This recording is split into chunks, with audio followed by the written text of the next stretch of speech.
In 1998, Neat Metal Records invited me to Birmingham, the birthplace of heavy metal where Black Sabbath and Judas Priest started it all. I met Judas Priest founder member Atkins, who had just released his fourth solo album, Victim of Changes. You've got an album out called Victim of Changes, and there are re-recordings with very powerful 90s production, recordings of Winter, Never Satisfied, Caviar and Myths, and Victim of Changes, of course. Yeah.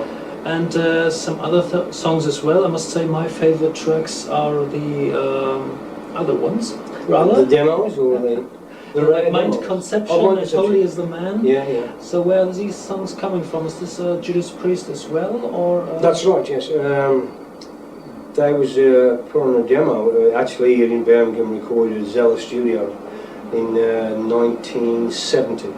Yeah. And they was put onto an acetate, you know.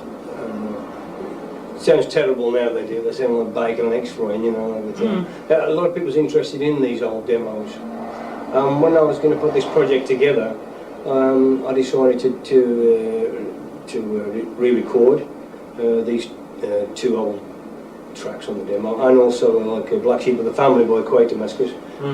Quatermass was a bit of an influence for Priest. You know. A lot of other bands was as well, but I used to particularly like Quatermass as a band. You know. Yeah, the only rendition of this I knew before was the Rainbow recording of this song on the first album that Richie Blackmore did. Was it? I didn't know. Black Sheep of the Family, yeah, on the first Rainbow album. I'll be honest with you, I mean, I was terrible now. I didn't know that. I didn't know that. And what, I'd love to hear that. No, I didn't actually, I never thought anybody had ever recorded that track, apart from Quatermass. It was written by somebody called Hammond, and we've actually made it a lot heavier than it was originally, because you had like a keyboards, you know, Hammond keyboards, like it's a good track, but we've really beefed it up there. Yeah.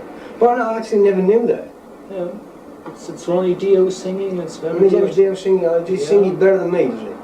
I wouldn't say. No. Can't compare that, because the Rainbow recording is over 20 years ago. Yeah, so yeah. That's you'll have to send me the track, put it on tape and send it to me. I'll be honest, I've never actually heard, I'm not being funny, I've never heard it. I just find that really strange, you know. But about Mind Conception and Holy is the Man, surprised me that these tracks were so heavy, because when I thought these are the old tracks from the 69, 70, 71 70s, yeah. would be softer kind of material, like the very first album that Priest did in 74. But actually these songs are really powerful metal songs. Yeah, yeah. So again, we've had to beef them up. But like Mind Conception, there's hardly any difference apart from KK Downing used like wah-wah in there. It was, in the 70s, it was wah-wah pedal. So you get like the passages like, you know, chunky wah-wah thing in between the vocals, you know. So we've got to take that out and just beef it up again, like, you know, make it sound a bit more heavier. yeah. But that Mind Conception is hardly any different than we did it, you know, 20 years ago. 20 years ago. Yeah. And the album is going very well from all of that. It's going very well, you know, because as I say, I saw a gap in the market where Priest had recorded the Metalworks 73 to 93 album, and also they did a video, which is all from 73, and everybody kept asking, well, the band actually started in what? Which was 69. So there's a 4-year gap of history.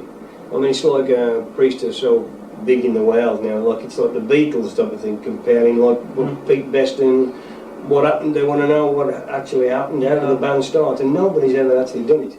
And so I thought, let's do it, and just to see how it goes, you know. And it's gone down very well. I'm really pleased. I couldn't be more pleased, actually. Worldwide, I mean, Priest have got a lot of fans, and I think some of my fans and Priest fans are all sort of buying it, you know. So Yeah. it's great.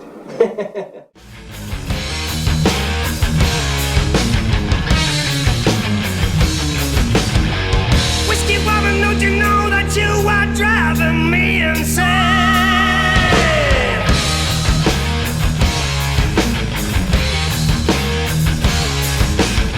But think it gives stand you well to live and gets right to my brain.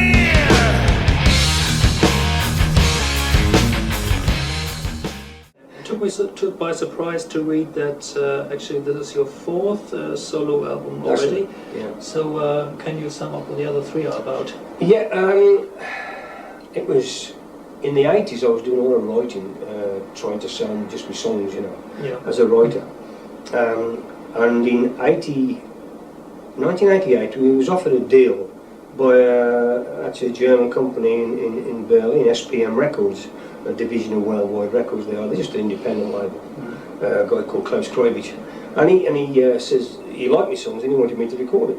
And at the time, he didn't know I actually sang for Judas Priest before, and which was good, because I don't really want to keep dwelling on the fact that I used to sing with Judas Priest. And I used to say, some companies to say, just do it, do an album of your own material. The album came out. I got the band together with the same players I've got now. Pete Ems on bass and Paul May on guitar. That was in '88. I found these three young guys exactly as I found Priest, in 1970. I went looking, seen these three guys. I thought, these are good. Do you want to do this album with me? And on the first two albums, I played all the acoustic guitar myself, and it was very sort of melodic rock, like the early Priest sort of thing. You know what you want about now with the rock and roll segment of Destiny. Yeah. It was very melodic rock, We used even strings on there, but the drummer left, just was going to go into the studios to join Johnny Brooks. He joined the Charlatans. So we had to get a replacement drummer, which we booked the studios to do it.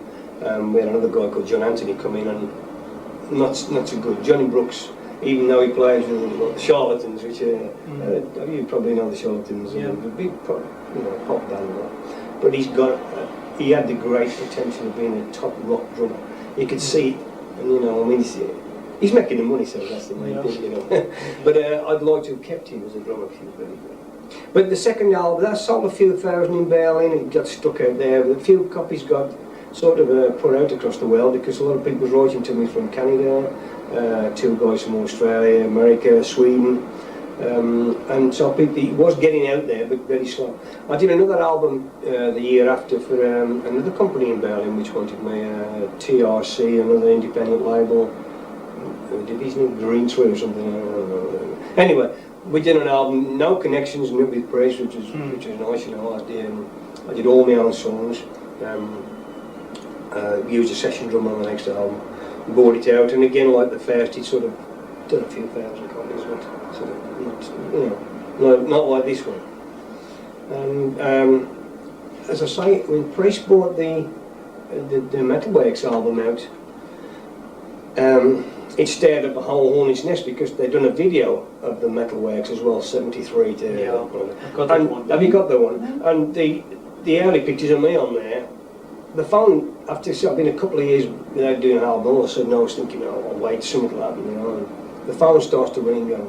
I had 4 record companies in a month wanted to sign me up, and I thought, this is great, but unfortunately I took the wrong one. I went with Gull Records, which was the original Priest label. Yeah. And they've been doing much more into pop rock. More. Probably this was not the same people anymore, like 50 years before. Yes, it's the same man who signed David Hells. It's the same guy who signed up Priest in 1973, 74. Same guy. But he's made a lot of money from Doc Aiken and Waterman. He's been working alongside them, booking the acts.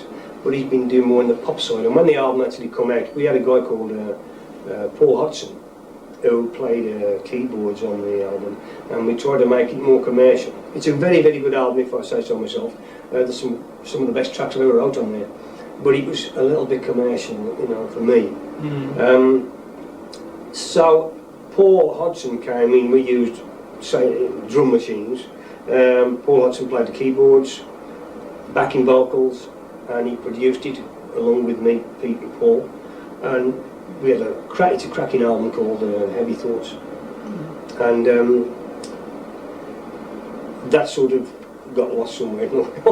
Nothing happened with it again. Yeah. But it's going to be re-released, probably by Neat Metal Records later on this year, and we're going to take one of the tracks off, and we're going to replace it with another one, and we're going to remix it.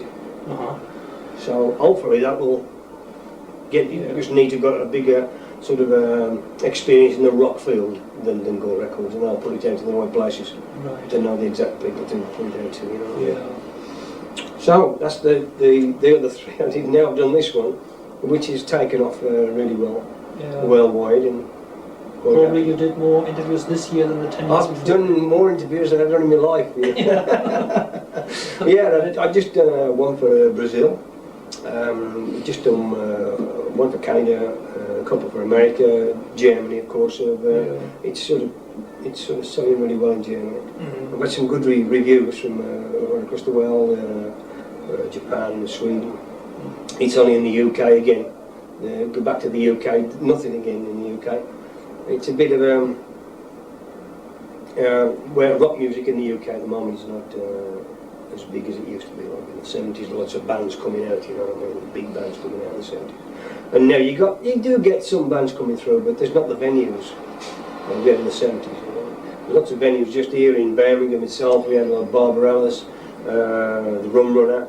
There was lots of small venues to climb up to the big venues, if you know what I mean. In the end, like Priest was playing Birmingham a lot, and then we ended up like playing the Hippodrome, the Town Hall. So it's like stepping stones, but now there's no small clubs. So you get a lot of these bands who are playing in pubs. Yeah. You know, and really there's nothing else. It's like there's a big gap between a pub and the NEC, like, you know what I mean? And it's hard to find the venues to actually keep playing. Like when I was at Priest in the 70s, we played it, you know, week in, week out, night after night. I think in 1 October we had 2 nights off in the whole of the October one in 1970. There were so many venues. But now I say it's not the same anymore. I don't think at the moment there's a rock radio station in this country. I don't think there is. Nobody can find one that plays rock music. And you got lots of Friday night. You got on the TV. You got VH1 Tommy Vance. That comes on sort of midnight on a Friday, and that's more or less it. Yeah. So it's a shame. You know. You've got it all now. You go with what? Germany's got it now. Yeah, when you go to Germany, guys, you've got Rock Hard and Middle Hammer and Heavy That's Lovers right. and Breakout and plenty of magazines. When I go to a two of shop them. here in England, there's maybe Kerrang, but that's it. That's it. And they're playing all the, not being detrimental, but they're playing all the stuff that's coming out of Atlanta, you know, they're reviewing rather. They're reviewing all the stuff that's coming out of all this speed, you know, thrash metal stuff and, you know. Midnight answer. He's a bullet to a bullet. The demon dancer. She's just another